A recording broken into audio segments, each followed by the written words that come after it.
Assalamualaikum warahmatullahi wabarakatuh.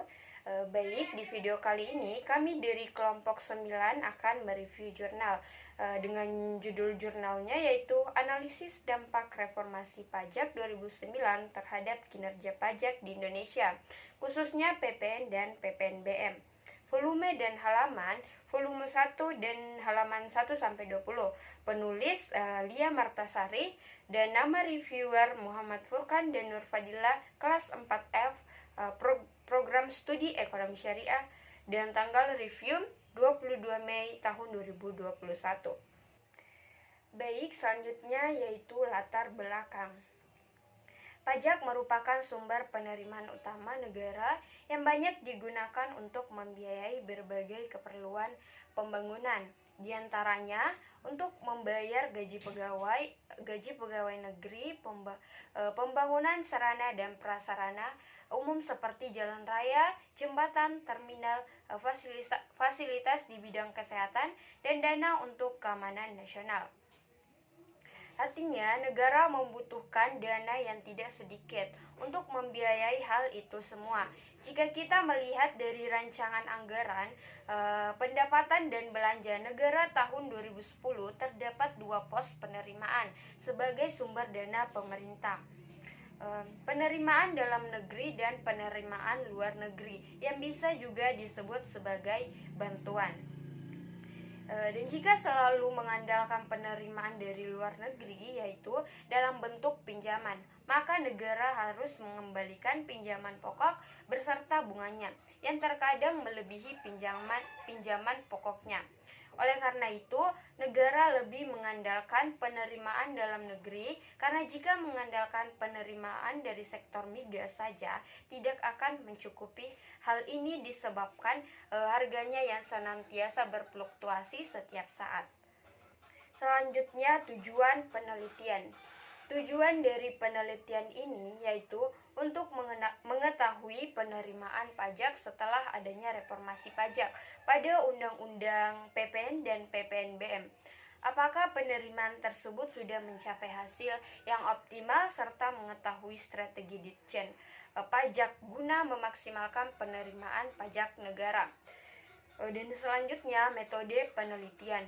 Untuk memenuhi tujuan tersebut, digunakan metode penelitian deskriptif dan kualitatif.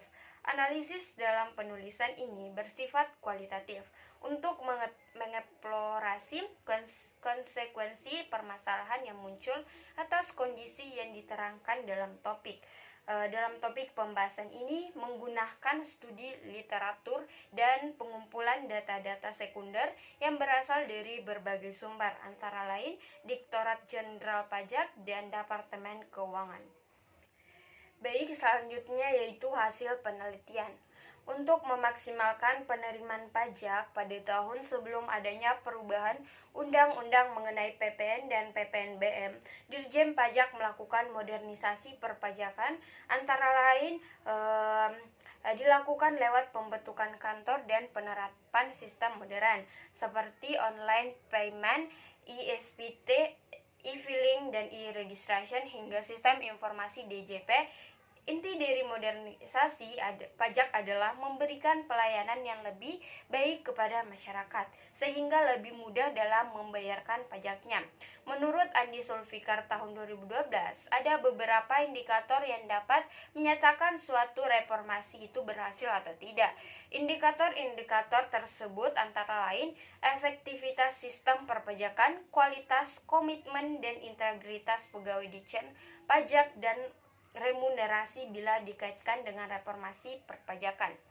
Jika dilihat dari penerimaan pajak negara, penerimaan pajak PPN dan PPNBM mengalami peningkatan setelah adanya reformasi pada Undang-Undang PPN dan PPNBM.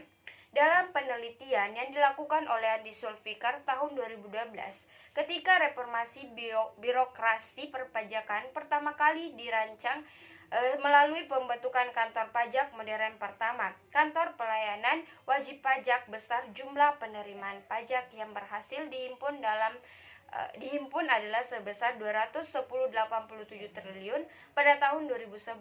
Jumlah tersebut meningkat 4 kali lipat lebih, yaitu 807,26 triliun.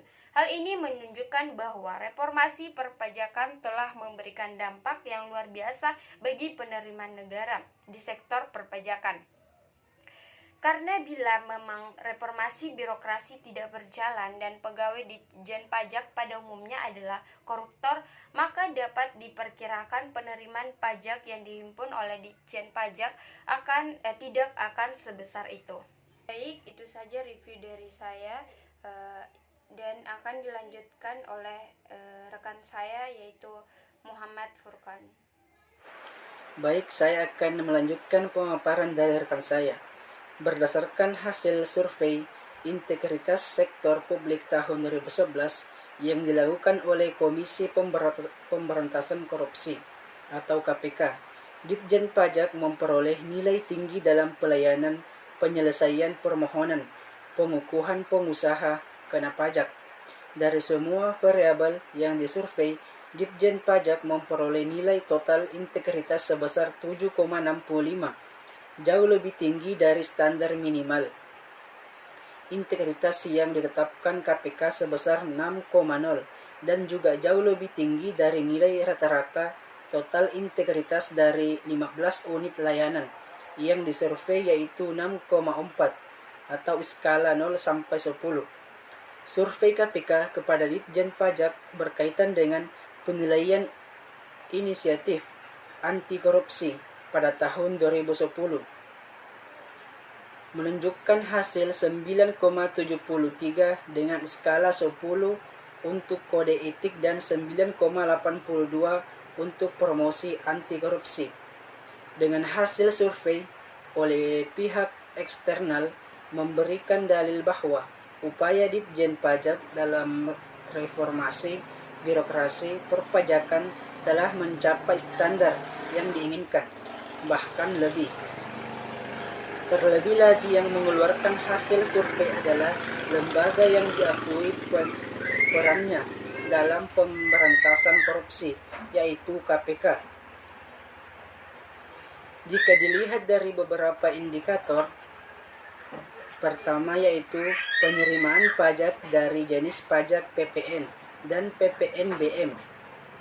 Reformasi pajak pada Undang-Undang PPN dan PPNBM cukup berhasil. Penerimaan pajak yang berasal dari PPN dan PPNBM setelah adanya reformasi pajak pada tahun 2010 mengalami peningkatan sebesar 16,27% dan pada tahun 2011 sebesar 22,73%.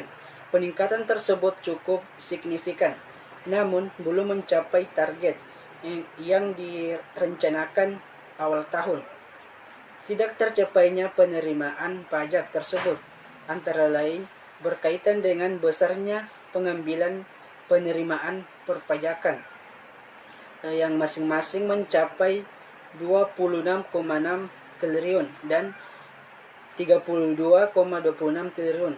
Hal ini sebagai dampak dari peraturan perundang-undangan perpajakan yang memperbolehkan wajib pajak untuk dapat menunda kewajiban pembayaran pajaknya pada saat mengajukan keberatan dan banding. Menurut Dewi Damayanti tahun 2012, ada beberapa fakta yang seringkali menjadi alasan wajib pajak mengajukan keberatan, antara lain, pertama, terkait ketidaktahuan wajib pajak akan kewajiban karena tidak ada sosialisasi sebelumnya dari petugas pajak. Kejadian ini banyak terjadi pada wajib pajak baru. Seringkali mereka mengetahui bahwa setelah mempunyai NPWP, mereka tidak mengetahui konsekuensi setelahnya. Sehingga ketika keluar surat ketetapan pajak secara jabatan, wajib pajak tersebut merasa keberatan karena merasa tidak ada sosialisasi sebelumnya. Yang kedua, wajib pajak merasa tidak puas dengan materi pemeriksaan, sehingga merasa SKP yang diterbitkan tidak mencerminkan rasa keadilan. Tidak adanya titik temu terhadap materi sengketa antara pihak fiskus dan wajib pajak membuat wajib pajak akhirnya memutuskan mengajukan keberatan. Fiskus sendiri merasa telah menjalankan tahap-tahap prosedur pemeriksaan sesuai dengan standar operating produsen yang telah ditetapkan. Dalam pembahasan akhir hasil pemeriksaan sebelum SKP diterbitkan yang mempertemukan antara fiskus dan wajib pajak yang seharusnya mampu mengurangi benang kusut perbedaan materi sengketa antara fungsional dan wajib pajak malah menjadi jalan buntu. Kekurangan dari jurnal ini yaitu karena tidak dilengkapi oleh tahun, nama jurnal dan tempat penelitiannya, dan juga tidak dilengkapi saran oleh penulis. Adapun kelebihan dari jurnal ini yaitu terdapat nama penulis, volume, dan nomor, dan di abstrak juga terdapat pendahuluan, tujuan penelitian, metode penelitian, dan hasil penelitian. Pembahasan dan juga kesimpulan juga terurut, dan jurnal juga menggunakan kata yang dapat dipahami, sehingga pembaca bisa memahami isinya. Sekian pemaparan review jurnal dari kelompok kami. Sekian, Assalamualaikum warahmatullahi wabarakatuh.